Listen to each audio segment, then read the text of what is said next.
वर्दी का नशा इतना हो जाता है कि वे इतने निरंकुश हो जाते हैं कि वे अत्याचार करने से पीछे नहीं हटते।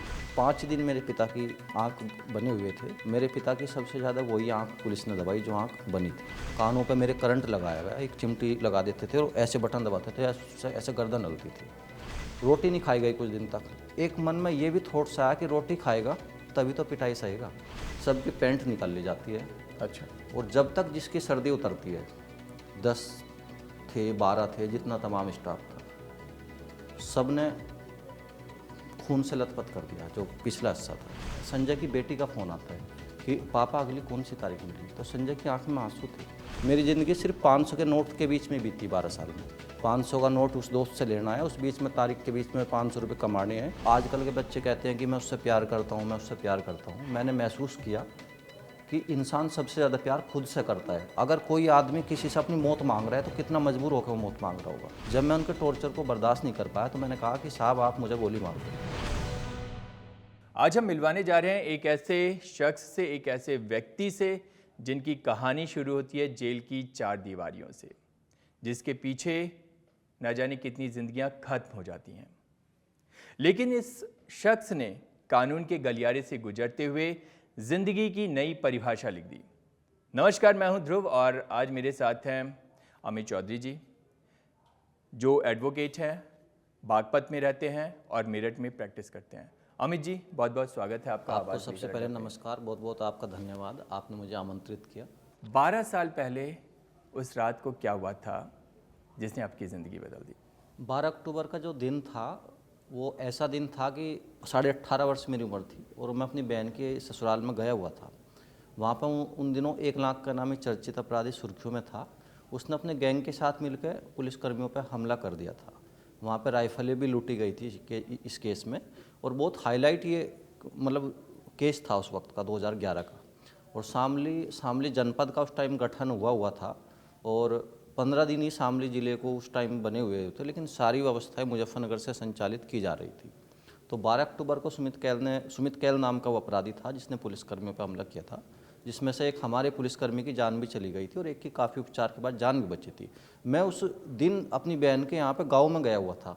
वहाँ पे इस केस में काफ़ी लोग उठाए गए, एक पुलिस ने उठाए गए। तो उन 17 में से एक व्यक्ति को मुझे भी झूठा इस मामले में उठाया गया। 12 साल में इस केस में संघर्ष किया और 12 साल के बाद अब मुझे माननीय न्यायालय ने इसमें दोष मुक्त किया है, बाइज्जत बरी किया। अच्छा, हमें शुरू के दिनों में बताइए, जब पुलिस ने आपको पकड़ा। 12 अक्टूबर को ये वहाँ पे जो है शामली ज़िले में उस गांव में जहाँ पे मेरी बहन है, तो उससे लगभग 4 किलोमीटर की दूरी पे एक गांव है थाना बावन की मस्तगढ़ पुलिया। वहाँ पे 2 पुलिसकर्मियों पर हमला सुमित कैल नाम का अपराधी करता है अपने गैंग के साथ मिलकर, जिसमें से हमारे एक पुलिसकर्मी शहीद हो जाते हैं और एक की काफ़ी उपचार के बाद जान बचती है। तो मैं तो वहाँ पे अपनी बहन के वहाँ पे जो है वहाँ पे उस गांव में गया हुआ था। घटनास्थल की मेरी लोकेशन नहीं थी, उस गांव की मेरी लोकेशन थी। तो वहाँ पे मैं वहाँ से जब ये घटना हो गई, मुझे नहीं पता था कि मेरा इसमें नाम आएगा, क्या आएगा, क्यों आएगा, वो पुलिस की जांच का विषय था। लेकिन मैं अपने गांव में आ गया।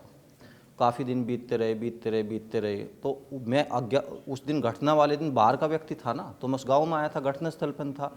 तो ये होता क्या है कि वे जो मेरी बहन का परिवार है, वे उस बदमाश की पता नहीं किस रूप से मदद करते थे या घटना में इन्वॉल्व थे नहीं, वे जाने या उनकी आत्मा जानती है।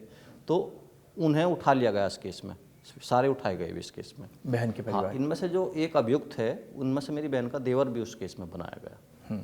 तो बाकी वो गांव छोटा सा गांव है और उस गांव में 4 ही खानदान है जहाँ तक मेरी जानकारी है। जैसे मुझे जानकारी हुई, 12 साल में इस केस में सफ़र किया तो मुझे छोटी मोटी जानकारी सारी वहाँ की मिली। तो उस गांव से ऐसा कोई घर नहीं था जिसमें इसमें अभियुक्त न इस केस में बनाया गया हो। तो इस मेरे साथ साथ इस केस में हम 2 ऐसे थे जो रिश्तेदारी के कारण वहाँ पे फंसे थे। एक तो मैं और एक दिल्ली पुलिस के क्राइम ब्रांच के सिपाही संजय जी, जो आज भी वर्तमान में दिल्ली पुलिस में है। 12 साल तक वे भी घटना वाले दिन ऑन ड्यूटी थे, लेकिन उन्होंने भी 12 साल मेरे साथ इस केस में सफ़र किया। और इस केस में सबसे शिक्षित व्यक्ति मैं था, सबसे कम उम्र मेरी थी, 18.5 वर्ष मेरी उम्र थी। इस केस में बाकी जितने और अन्य अभियुक्त थे वे सब अधेड़ उम्र के थे और सारे 8वीं पास थे। वे तो कभी ये भी नहीं चाहते थे कि मतलब माननीय न्यायालय का इसमें फैसला है। उनके लिए तारीख एक पिकनिक था, 15 दिन में एक तारीख लो और चाट पकौड़ी खाओ, वापस आ जाओ। पुलिस ने जब आपको आपके घर से गिरफ्तार किया, पकड़ा जी, तो किस तरह से मतलब कार्रवाई शुरू की? कोई भी पिता अपने बेटे को ऐसे ही नहीं कि पुलिस को आएगी और पुलिस को दे देगा। लेकिन पुलिस आई, मेरे पिता ने मेरे जो परिवार के, हमारे जो एक तरह से गाँव में देहात में वो बोला जाता है कुनबे के लोग थे, उनके वहाँ मुझे जो है उन्होंने सुला दिया। 18.5 साल का ही था, तो बहुत हल्का सा था मैं। जी। तो रात को पुलिस आती है और मेरे पिता को उठा के ले जाती है। और मेरे पिता की उस टाइम पे आँखों में लेंस भी डलवाया गया था। 5 दिन मेरे पिता की आँख बने हुए थे। मेरे पिता की सबसे ज़्यादा वही आँख पुलिस ने दबाई जो आँख बनी थी। पुलिस ने आपके पिता को टॉर्चर ऐसा किया? हाँ, इतना टॉर्चर किया। फिर उसके बाद धीरे धीरे मेरे पिता को उन्होंने हिरासत में रखा, पूरा मानसिक रूप से प्रेशर बनाया। उसके बाद एक बच्चा जिसका कोई अपराध से लेना देना ना हो, तो मैंने दहशत 2 ही चीज़ में देखी, फील करी अपने ऊपर। पेट में दर्द 2 ही चीज़ में होती है, तो बीमारी में पेट में दर्द होता है, दहशत से पेट में दर्द होता है। तो मेरे तो वो दर्द जो महसूस करा अंदर, गांव से निकलना मैं इतना होपलेस हो गया कि सूझबूझ नहीं थी उस उम्र में, मैं गांव भी नहीं निकल पा रहा था अपने। फिर गांव से कुछ दूरी पे एक मेरी रिश्तेदारी थी, जब मुझे कुछ रास्ता न बैठा, मेरे पास पैसे नहीं, किसी को मैं बता भी नहीं सकता था, तो मैं उनके गाँव पे घर पर गए हुए मुझे 2-3 ही घंटे हुए थे। और वो 24 अक्टूबर का दिन था। 24 अक्टूबर रात्रि 7, सवा 7 बजे एसओजी की टीम, उन्हें क्योंकि मेरी जानकारी भी नहीं थी कि मैं कौन हूँ, क्योंकि मेरा गांव बागपत में चर्चित गांव है किरठल। तो उन्हें लगा कि किरठल का लड़का है और इस इतने बड़े केस में आप मतलब उसके लोकेशन मेरी उस गांव की थी, घटनास्थल की लोकेशन नहीं थी। तो वे पूरी तैयारी के साथ आए थे। उन्हें लगा कि पता नहीं बहुत बड़ा अपराधी होगा वो, कौन था। तो जब आप ये समझ सको कि मेरे 18 से 21 साल के में मुझे भी जेल में ही आई मेरे। तो फिर वे आते हैं और वहाँ पे पूरा घर घेर लेते हैं हमें, और सारे बुलेट प्रूफ जैकेट पहने थे और सारे अपना ऑटोमेटिक हथियार से लैस थे। तो वहाँ पे एक बुजुर्ग महिला थी, उन्होंने पूछा अम्मा अमित कहाँ है। उन्होंने मेरे से भी पूछा कि अमित कहाँ है। तो उन्होंने कहा, अम्मा ने हाथ जोड़ के ऐसे बोला कि ये लड़का बहुत अच्छा है और ये गलत हो रहा है इसके साथ। तो कह रही अम्मा अमित कौन है, ये बोलिए। पुलिस वाले पूछ रहे हैं हाँ। माता जी से। फिर मेरे से पूछा उन्होंने, बेटे अमित कौन है। मैंने कहा सर मैं ही अमित हूँ। तो उन्होंने मत्थे में ऐसे हाथ मारा, कहीं जो पुलिसकर्मी थे जो सिविल में, मतलब उनको भी विश्वास नहीं हुआ आपको देख? हाँ, कह यार तेरे पीछे कहीं कहीं जिलों की पुलिस लगी हुई है, तू है अमित, तो हमारे बच्चों से भी छोटा है, ये बोला। मतलब उन्हें मेरे हुलिया की जानकारी नहीं थी, मेरी उम्र की जानकारी नहीं थी उन्हें। तो बस सिर्फ एक, क्योंकि इसमें पुलिस के ऊपर भी काफ़ी प्रेशर था, सरकार मायावती जी की सरकार थी उस टाइम पे। तो ये मुझे उठा के फिर ले गए, उन्होंने पकड़ा ऐसे। तो बस अगर मैं ये भी मानता हूँ आज की, अगर शायद मेरी उम्र उस टाइम पे 30 साल होती तो शायद मैं आपके सामने भी ना बैठा रहता। उस टाइम पे मीडिया को जानकारी हुई, जैसे ही मुझे उठाया तो उनमें एक कंपटीशन भी हुआ पुलिस में। जैसे ही मुझे बागपत के सरूरपुर से उठाया गया, तो बागपत की जो पुलिस टीम थी वे उनकी गाड़ी का पीछा किया कि एक दूसरे का, जैसे कहते हैं ना कि वो उठा लिया हमने इस केस में, जैसे पुलिस एक दूसरे सरे लेती है कि उस जिले की पुलिस ने उठाया, उस जिले की पुलिस ने उठाया। दोनों जिलों की पुलिस के बीच में? दोनों जिलों की पुलिस के बीच में कंपटीशन हुआ गाड़ी रफ्तार दौड़ाने से। फिर उन्होंने किसी को सूचना दी कि साहब हमारे पीछे बागपत की वो भी है, तो उन्होंने कहा दूसरे रास्ते से आ जाओ तुम। तो जैसे वे मुझे ले कर पहुँचे, काफ़ी तमाम उन्होंने सवाल भी किए जिनका मैंने जवाब भी दिया, और सिर्फ 12 दिन तक यही कहा कि मेरा कोई वास्ता नहीं है। हाँ मैं गया ज़रूर था, मेरी बहन थी उस गाँव में, लेकिन मेरा कोई गलत करने से लेना नहीं, मेरी तो रंजिश भी नहीं किसी से। और सेना में जाने की उस टाइम पे मैं जो है तैयारी कर रहा था, एनसीसी में सी प्रमाण पत्र भी मैंने प्राप्त किया था। और कुछ ही समय पश्चात, लगभग 15-20 दिन के बाद, मैं आर्मी में सिलेक्शन होना मेरा तय था, क्योंकि सी प्रमाण पत्र का जीडी में रिटिन माफ होता है, सिर्फ मुझे स्टाफ के तौर पर फिजिकल करना था। तो ये सारी चीज़ें हुई, तो वहाँ पर मैं रखा उन्होंने। फिर वो मुजफ्फरनगर ले गए मुझे सिविल लाइन 24 अक्टूबर की रात को ही। कुछ देर मुझे थाने में रखा, थोड़ी बहुत पिटाई करी उन्होंने मेरी वहाँ पे। तो उसके बाद मुझे फिर कुछ अधिकारियों का सामना वहाँ पर जो करना पड़ा, और फिर उसके बाद भी मुझे सिविल लाइन थाने की हवालात में बंद कर देते हैं जो मुजफ्फरनगर में है जी। उस हवालात में इस केस से जुड़े हुए बहुत सारे व्यक्ति बंद थे उस टाइम पे, और अन्य थानों की जो हवालात थी उसमें भी इस केस से जुड़े हुए व्यक्ति बंद थे। मतलब काफ़ी लोग इस केस में उठाए गए थे, बहुत सारे लोग। हाँ। तो कुछ हिस्सा होता है, आप जानते हैं, कुछ छूट जाते हैं, कुछ को रख लिया जाता है। वो उस छूटने के बीच में बहुत कुछ होता है, कैसे छूटते हैं, कैसे छूट, तो शायद वो व्यवस्था मैं उनके लिए कर नहीं पाया। डिमांड मेरे पास भी आई थी, हाँ, लेकिन घूस लेके पैसा लेके छूट जाता। मैं मध्यवर्ग के परिवार से ताल्लुक़ रखता हूँ, मेरे पिता छोटे से किसान हैं, और मैं वो अवस्था, और 18.5 साल का बच्चा क्या ही मैसेज पहुँचाता, क्या ही वो कर सकता था। मुझे तो यकीन नहीं हो रहा था, कल्पना नहीं हो रहा था कि जिसने देश की रक्षा करने का संकल्प लिया वो आज वो हवालात में बैठा है। बहुत सारी मानसिक पीड़ा, उस चीज़ मेरी राह बहुत कटीली थी, लेकिन जो चीज़ भी हो रही थी उसे मैं फेस कर रहा था। और अगले दिन की जो सुबह होती है वो एक ऐसी सुबह थी कि उस सुबह ने मेरी ज़िंदगी बदल दी थी। मैं वो सही सलामत जो हड्डियाँ मजबूत थी वो मेरी और मेरा जो शरीर था जिसे मैं देश की सेवा में अपना जो खपाना चाहता था। हाँ, एक लड़का जो सेना में जाना चाहता था, फिजिकली 15 दिन बाद फिजिकली रूप से फिट था, तो शायद 18.5 साल की एज में वो शरीर अगले दिन खून से लथपथ था। इस तरह की यातनाएं दी गई? बहुत ज़्यादा। अगर मैं आज बेबाक तरीके से ये बात कह रहा हूँ तो मैं यही कह रहा हूँ कि मैंने मौत को बहुत बहुत करीब से देखा। वहाँ पे उन्होंने उनकी ऐसी चेयर होती है जिसमें मुंह हमारा ऊपर को हो जाता है और पैर सामने हो जाते हैं, पेट हमारा नीचे को हो जाता है। बाल्टी से उन्होंने मेरे नाखूनों को पानी भी डाला, पैरों पर मेरे उन्होंने डंडी बजाते रहे, लाठी बोलते हैं जिसे। ये उंगली आज भी मेरी, आपको गैप दिखाई दे रहा होगा इस उंगली में, ये उंगली आज भी मेरी टूटी हुई जी। और ये उंगली मुझे प्रेरणा भी देती है कि मुझे बहुत मेहनत करनी है। बदले की भावना नहीं रखता, क्योंकि मैं तो अपना आइडियल गांधी जी को मानता हूँ। मैंने तो कलम चलाने का फैसला लिया, बंदूक चलाने का फैसला नहीं लिया। बंदूक चलाता काले अक्षर में नाम लिखा जाता, और मन में एक जिद भी थी, जहाँ मेरा अपमान हुआ, हथकड़ी लगी, मुझे यहाँ सम्मान पाना। और रही बात, हर पुलिस वाला गलत नहीं होता, हर पुलिस वाला सही भी नहीं होता। जी। पुलिस के रूप में मैंने ऐसे मानवीय चेहरे भी देखे कोविड के टाइम पे, जिन्होंने वास्तव में मदद करी अपनी बिना जान की परवाह किए बिना। लेकिन कुछ ऐसे भी होते हैं जब वर्दी का नशा इतना हो जाता है कि वे इतने निरंकुश हो जाते हैं कि वे अत्याचार करने से पीछे नहीं हटते, वे अपने आप को भगवान समझ बैठते हैं। जी। तो ऐसा नहीं होना चाहिए। फिर उसके बाद क्या? उसके बाद अगले दिन तो लगभग ये जो टॉर्चर था ये काफ़ी दिन तक चलता रहा। कितने दिन? 24 अक्टूबर से ये 4 नवंबर तक ये टॉर्चर लगातार चलता रहा। इसमें जो है कानों पे मेरे करंट लगाया गया, एक चिमटी लगा देते थे और ऐसे बटन दबाते थे, ऐसे गर्दन हलती थी, और ये ऐसे टेबल पर हाथ रखवाते थे, इन पे पता नहीं 100-200 कितने ये उंगलियां, ये हाथ मेरे सूजे हुए थे, उंगली पीछे मिली हुई थी। तो बहुत सारी। और रही बात थप्पड़, मैंने एक दो चाटे तो मैंने जो है, जब बच्चा स्कूल की लाइफ में होता है, टीचर मारते थे तो 1-2 से दर्द होता था, लेकिन उस टाइम पे चाटा जब 100-150 मेरे चाटे लगते थे जो कोई भी आता था, और ऐसा लगता था कि जैसे कान के पर्दे ही फट गए मेरे, बर्दाश्त नहीं होता था चाटा भी। इतने चाटे मेरे 100-200-250 तक मेरे जो चाटे रोज़ का लगते थे। और कुछ यहाँ तक कि कुछ जो अंगूठी पहने रहते थे, उन्होंने ये भी देखा कि इसके सर में वो लग रही, कैसे किधर से कितनी ऐसे चूंटते थे, मतलब बर्दाश्त से बाहर था वो सब कुछ। टॉर्चर की ये टॉर्चर किया।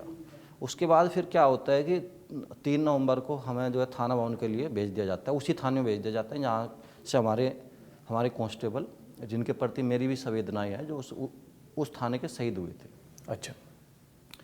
तो उस 3 तारीख में वहाँ पे एक कांस्टेबल थे, सूर्यपाल जी। मैं आज भी मेरे मन में एक ऐसा, मैं जब बता रहा हूँ तो वो ऐसा 12 साल बाद भी वो दृश्य मैं अपनी आंखों में फील कर रहा कि क्या वो रात थी, क्या वो जीवन था, क्या मेरे सपने टूटे हुए शरीर के साथ में कैसे खड़ा हुआ, कितना दिन भूखा रहा मैं इस 12 साल के सफ़र में। वो सब चीज़ें मेरी आंखों में आज भी तैरती है, और मुझे उस चीज़ ने कमज़ोर नहीं किया, मुझे मजबूत किया। तो 3 नवंबर 2011 को करीब 5-5:30 बजे के आसपास हम मुजफ्फरनगर, वे वहाँ के जो वादी है इस घटना के, वे हमें लेने आए थे मुजफ्फरनगर। तो लगभग सारे लोगों को हमें गाड़ी में बैठाया गया, और ये टॉर्चर कहीं और किया गया था? टॉर्चर मुजफ्फरनगर में किया गया था। ठीक है। और जो सिविल लाइन थाना है उसमें बंद करते थे, टॉर्चर रूम बराबर में था, जो पुलिस का एक ऑफिस था उसमें। तो जब उसमें एक रात में वो मुझे जो टॉर्चर जो कर रहे थे, जब वो उनका टॉर्चर में बर्दाश्त नहीं कर पाया, तो आजकल के बच्चे कहते हैं कि मैं उससे प्यार करता हूँ, मैं उससे प्यार करता हूँ। मैंने महसूस किया कि इंसान सबसे ज़्यादा प्यार खुद से करता है। अगर कोई आदमी किसी से अपनी मौत मांग रहा है तो कितना मजबूर होकर वो मौत मांग रहा होगा। जब मैं उनके टॉर्चर को बर्दाश्त नहीं कर पाया तो मैंने कहा कि साहब आप मुझे गोली मार दो। ये चीज़ें मेरे साथ वहाँ पे हुई। उसके बाद 3 नवंबर को मुजफ्फरनगर आते हैं। इस घटना इस हद तक का टॉर्चर था? इस हद तक टॉर्चर था। अभी और आगे बताऊँगा मैं आपको विस्तार से। तो इस घटना के बाद ही आते हैं, और जितने लोग इस केस में थे सबको, क्योंकि एक प्रक्रिया होती है जेल भेजने से पहले, डोजियर तैयार होना, उनके सारी चीज़ें लीगल रूप से उनकी जो उन्हें गिरफ्तारी भी दिखानी थी उस दिन, हमारी पकड़ तो रखे थे हम पहले ही। तो वहाँ पे उस थाने में 3 नवंबर को ले गए। तो करीब 5:30 बजे का समय था। तो जाते ही पहले हवालात में बंद किया। तो वो रात 3 नवंबर की रात ऐसी थी कि उस रात 1 मिनट भी हमारी पलक ये कह सकते हो कि 1 मिनट नींद तो आना मुश्किल होता है ऐसी कंडीशन में, जब जहाँ आपकी याददाश्त वैसी खो जाती है। इस टॉर्चर की प्रक्रिया के दिन आप अपने बीच में मुंह भी धोकर ना देखा हो, लाठी थप्पड़ चट्टू इतने लगे हो, शरीर से खून आपके बह रहा हो, कोई हिस्सा ऐसा ना हो जहाँ आपके घाव ना हो, तो नींद आना तो बिल्कुल वो था। नींद कैसे आ सकती। तो इस बीच में ऐसा भी हुआ कि कुछ दिन मेरे से एक बात मैं जो मिस कर दी इसमें बीच में, रोटी नहीं खाई गई कुछ दिन तक। एक मन में ये भी थॉट्स आया कि रोटी खाएगा तभी तो पिटाई सहेगा। तो वे छोटी छोटी उनकी रोटी होती थी हवालात की। तो मेरे याद आ रहा है कि वे छोटी छोटी रोटी, मैंने इतनी पिटाई के बाद मुझे इतनी भूख लगी, अंदर शरीर जो खुराक मांग रहा था अपनी, मैंने छोटी छोटी 10 रोटी खाई। 10 रोटी छोटी छोटी, 10 तो गिनती की थी वे, खाई तो मैंने 5 होगी। उसके बाद वहाँ पर उस हवालात में जो रात बीतती, वो 3 नवंबर 2011 की वो रात ऐसी बीतती। तो वो सूर्यपाल जी नाम के जो कांस्टेबल थे, उनकी हवालात पर ड्यूटी थी।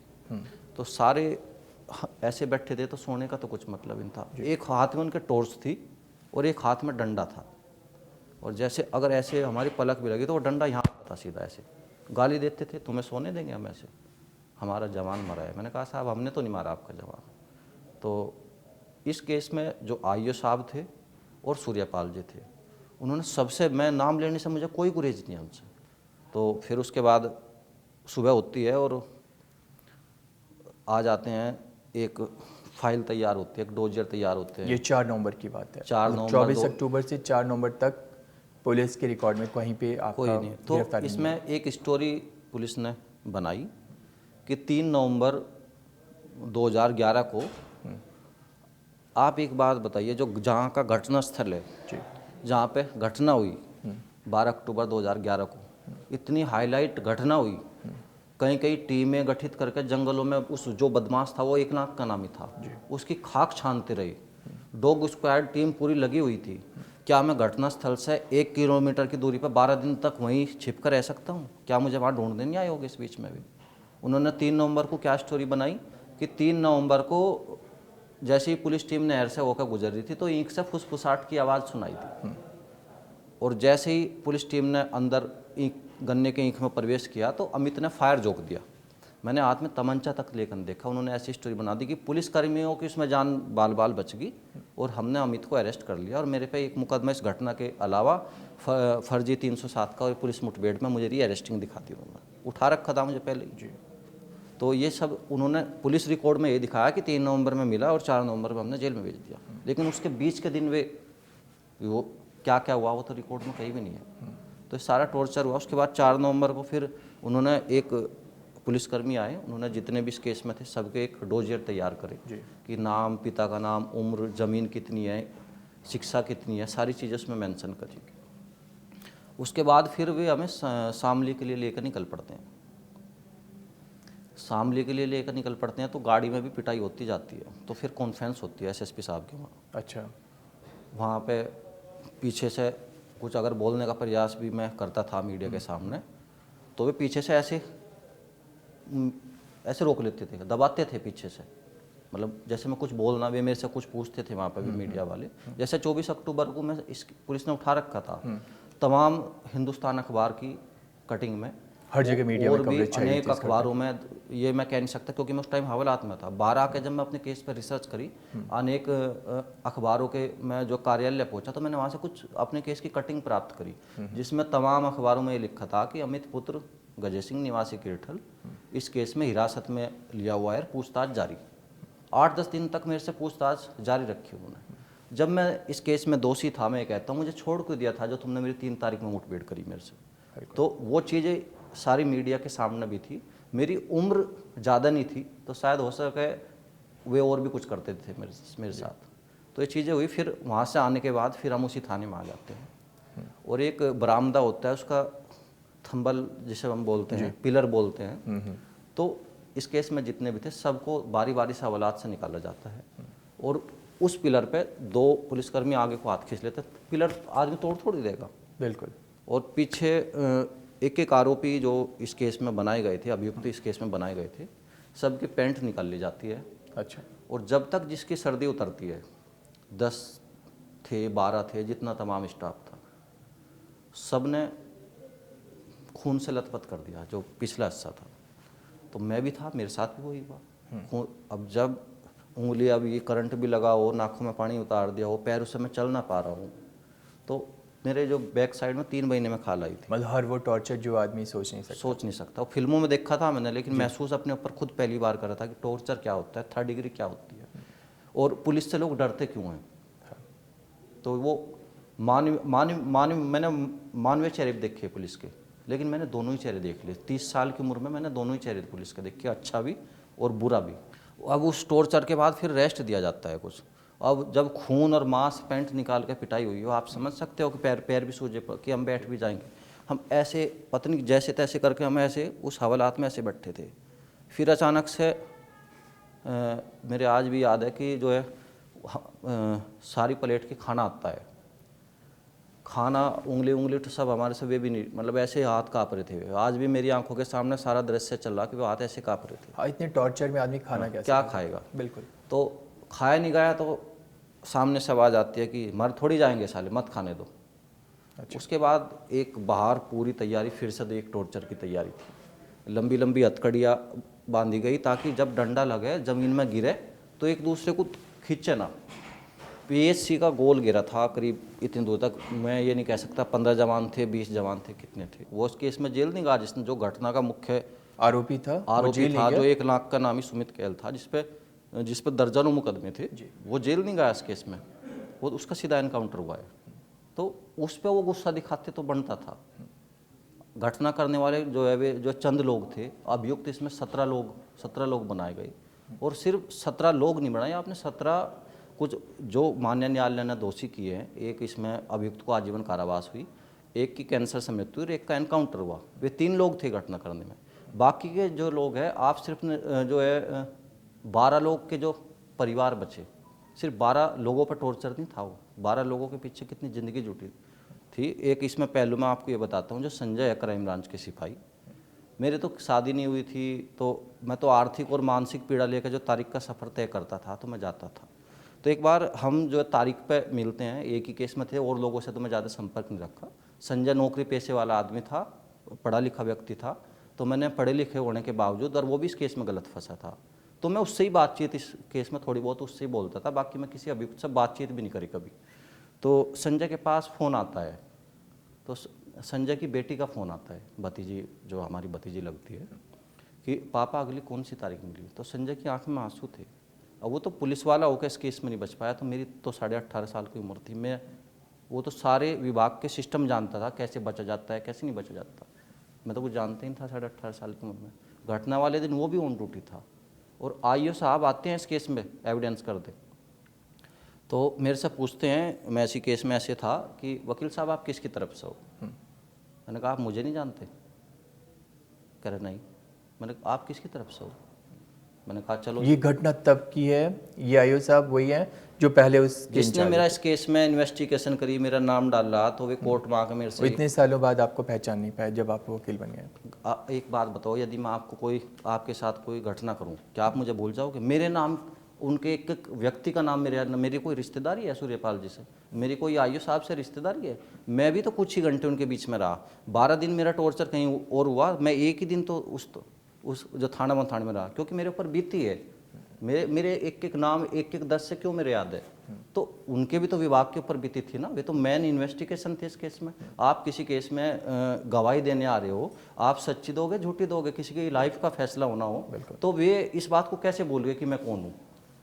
तो मेरे से पूछते हैं कि आप कौन हो, आप किसकी तरफ से वकील हो। मैंने कहा हम अपनी तरफ से ही है। तो फिर अंदर गए वे, उन्होंने माननीय न्यायालय, मेरी ओर से वकील साहब भी थे मेरे सहयोगी के तौर पे, और मैं अपनी बात माननीय न्यायालय से परमिशन लेकर खुद भी रख देता था। तो हमारी ओर से सवाल किया जाता है कि 12/10/2011 की घटना है, 12/11 को तुमने पहली बार बयान लिया, जिसका बयान पहले दिन ही बेहद ज़रूरी था। जो हमारे एक पुलिसकर्मी शहीद हो गए थे और हमारे एक कांस्टेबल की काफ़ी उपचार के बाद जान बची थी, जो इस घटना के स्टार विटनेस थे, इस घटना के चश्मदीद भी थे गवाह। 12/10 की घटना 12/11 को भी बयान लेते हैं, 1 महीने बाद। और मुझे जेल कब भेजा?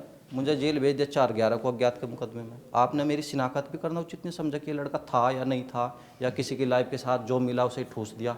आपने ये भी जांच करना नहीं समझा संजय के बारे में कि वो घटना वाले दिन वो ऑन ड्यूटी है या वो पुलिस में है या नहीं है। आईओ साहब को ये भी मालूम नहीं था कि जिस व्यक्ति को तुमने फंसाया वो ऑन ड्यूटी है या वो पुलिस में भी है, उन्हें जानकारी भी नहीं थी।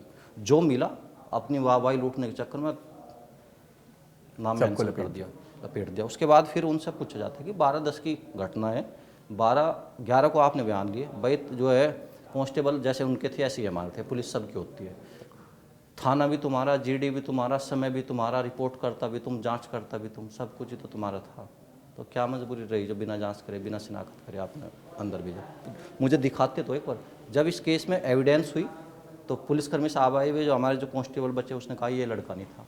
तो अगर ये काम उसी दिन हो गया होता तो मैं 12 साल सफ़र ना करता इस केस में। फिर यहाँ तक आईओ साहब को यहाँ तक भी सब्र नहीं हुआ। जब ये बात उनकी, जब हमने पूछा कि आपने ऐसा किया, तो वकील साहब, मेरे वकील साहब भी और मैं, हम दोनों साथ थे, तो वे ऐसे चक्कर काटने लगे, नीचे को देखने लगे माननीय न्यायालय के सामने। उसके बाद भी माननीय न्यायालय के सामने बोलते हैं कि अमित का बहुत लंबा आपराधिक इतिहास है। तो हमारी ओर से ये बोला जाता है कि जब मेरा आपराधिक इतिहास था, डिपार्टमेंट से जुड़ी हुई इतनी बड़ी घटना हुई, आप आईओ थे इस केस के, तो आपने इतनी लापरवाही कैसे करी कि मेरा आपराधिक इतिहास इस केस में मेंशन नहीं किया आपने? हमने कहा कि हिंदुस्तान के किसी भी थाने में ना इस घटना से पहले ना इस घटना के बाद मेरे खिलाफ कोई शांति भंग का मुकदमा दर्ज, आपके खिलाफ कोई मुकदमा दर्ज नहीं। और ये मुकदमा मेरा अज्ञात का मुकदमा था, और उस मुकदमे में मेरी किसी से रंजिश नहीं थी। मेरा जो परिवार है वो गरीब बेशक रहा हो, लेकिन मेरे परिवार की जो नींव रही वो शिक्षा रही है। मेरे पिताजी 1975 के ग्रेजुएट है, लेकिन मैं मध्यवर्गीय परिवार से ताल्लुक़ रखता हूँ। शायद मैं भी और जैसा होता तो शायद मैं सफ़र न करता इस केस में, बिल्कुल साफ कह रहा हूँ स्पष्ट रूप से। ये चीज़ें हुई जब उन्होंने कहा कि अमित का आपराधिक इतिहास है, तो हमारी ओर से माननीय न्यायालय के सामने ये भी कहा गया था कि अगली तारीख दे दी जाए और अगली तारीख पर मेरा आपराधिक इतिहास इस कोर्ट में पेश किया जाए। तो फिर आईओ साहब बोलने लगे कि माननीय न्यायालय के सामने कि अमित का आपराधिक इतिहास नहीं है। जो रास्ता मेरा शिक्षा का अधूरा था, लोग कहते थे अपराधी बनेगा, गैंगस्टर बनेगा, ये बनेगा, आते ही मैं फिर उसी रास्ते पर दौड़ा जो मेरा अधूरा था। मैंने अपनी ग्रेजुएशन कंप्लीट करी 2015 में। उसके बीच में काफ़ी मुझे बाहर आकर संघर्ष समाज का सामना करना पड़ा, तो मैं गुड़गांव में भी एक अपना समय ऐसा बिताया कि मुझे खाना तक नहीं मिला। कैलेंडर तक बेचे मैंने गुड़गांव में, 3000 रुपये की नौकरी करी मैंने। फिर 15 से 22 नवंबर 2015 को मैं मेरठ में आया और मेरी एलएलबी की शुरुआत वहाँ से हुई, मेरठ से। वहीं से मैंने मेरी एलएलएम की भी पढ़ाई हुई कैंपस से ही। काफ़ी चीज़ें इस केस में मैंने फेस करी, लेकिन वो जो शिक्षा का रास्ता था वो शिक्षा का रास्ता ही अपना मैंने कलम चलाई, बंदूक नहीं चलाई। और एक मन में जिद भी थी कि आज इस अदालत में हथकड़ी लगी हुई है, आज यहाँ पे सपने टूटे मेरे, और टूटा हुआ मैं शरीर के साथ कितने दिन भूखा प्यासा रहा, कितने दिन मुझे परिवार की कमी महसूस हुई। 18.5 साल की उम्र में मेरा परिवार छूट गया था मेरे से। परिवार क्या होता है वो मैं बाहर लोगों में देखता था, कहीं मुझे पारिवारिक माहौल दिखाई देता था तो मैं इमोशनल भी होता था। कितनी होली दिवाली ऐसी बीती कि मेरी दोस्तों के घर ही बनी, मैं अपने गाँव में जा पाया कभी भी। तो ये कोई आम पीड़ा नहीं थी, 12 दिन का सफ़र नहीं था, ये 12 साल का सफ़र था मेरी आंखों में। और ये जो ट्रायल था ये फाइल में ट्रायल नहीं चला, मेरी आंखों में ये ट्रायल चला, मेरे एक शरीर से होकर वो ट्रायल चला। जब मैं तारीख पर जाता था, कितने दोस्त मेरे ऐसे थे, मेरी जेब में पैसे नहीं रहते थे और वो 500 का नोट भी मदद के तौर पर मेरे तैयार रखते थे। मेरी ज़िंदगी सिर्फ 500 के नोट के बीच में बीती 12 साल में। 500 का नोट उस दोस्त से लेना है, उस बीच में तारीख के बीच में 500 रुपये कमाने हैं, वे वापस उन्हें देने हैं, फिर अगली तारीख पर फिर 500 रुपये किसी और दोस्त से लेने। 12 साल तक ऐसे आर्थिक और मानसिक पीड़ा लेकर उस बस में सवार होकर मेरठ से मुजफ्फरनगर की दूरी में तय जो करता रहा। उसके बाद 2019 में मैं एडवोकेट बना और थोड़ी जैसे ही मेरे पास आर्थिक स्थिति ठीक हुई, तो आर्थिक स्थिति नया मेरे सामने बड़ी चुनौती ये भी थी कि मेरा इतना बड़ा हाईलाइट केस भी था और मेरे सामने चुनौती ये थी कि यदि अपना ही केस हार जाऊंगा तो दूसरा कौन आएगा। तो मैं सिर्फ ज़्यादा फोकस अपने केस पर रखा और लोग मेरे पास मदद के लिए आते थे, उनकी मदद करता था। आपका केस कितना लंबा चला? मेरा केस 11 साल 11 महीने, लगभग 12 साल मेरा केस चला। और इस पूरी ये केस जो है सिर्फ फाइल में नहीं चला और मेरे शरीर से हो गए पूरा जो ट्रायल गुजरा। और आप प्रेशर फील आप समझ सकते हो, 120 भी 396 और जो है 412 का यदि सेक्शन आपके ऊपर लगा हो और सेक्शन फांसी का हो, जिससे 302 में आजीवन कारावास है और 396 में जो हमारा डकैती विद मर्डर है उसमें आजीवन कारावास प्लस फांसी, कोई भी एक सज़ा का प्रावधान है। इतनी सी उम्र में आपके ऊपर फांसी का सेक्शन हो तो प्रेशर आप मेरा समझ सको कि क्या मेरे ऊपर बीतती होगी, कैसे मैं कितनी रात में जागता हूँ मैं, कैसे अपना आप को समेटता हूँ मैं। तो ये चीज़ें मेरे जीवन में रही। तो मैंने अपने ऊपर लाइनें लिखी थी जब मैं गाँव नहीं जा पाता था उनके उपास तानों की वजह से, कि मैं अनाथ हूँ और मैं गुजरा हुआ हालात हूँ और महकूँगा एक दिन मैं भी अपनी खुशबू से, क्योंकि मैं खिलता हुआ गुलाब हूँ। ये मेरी खुद की लाइनें थी, खुद के विचार थे और मुझे महकने का मौका माननीय न्यायालय ने दिया भी। अमित भाई, आपकी कहानी सुनकर बहुत से लोगों की रूह कांप गई होगी। मैं बस इतना ही कहना चाहूँगा कि इंसान चाहे जैसी परिस्थिति में हो, अगर सोच ले, दृढ़ संकल्प कर ले, तो वो उस परिस्थिति से निकलकर उसको जीत सकता है। वो कहते हैं ना, लहरों से डरकर नौका पार नहीं होती, कोशिश करने वालों की कभी हार नहीं होती। तो अमित भाई, आपका बहुत बहुत शुक्रिया। आप आए, आपने अपने जीवन की ये कहानी हमसे शेयर करी और आपके आने वाले जीवन के लिए बहुत बहुत शुभकामनाएं। आप इसी तरह से आगे बढ़ें और अच्छा करें। धन्यवाद।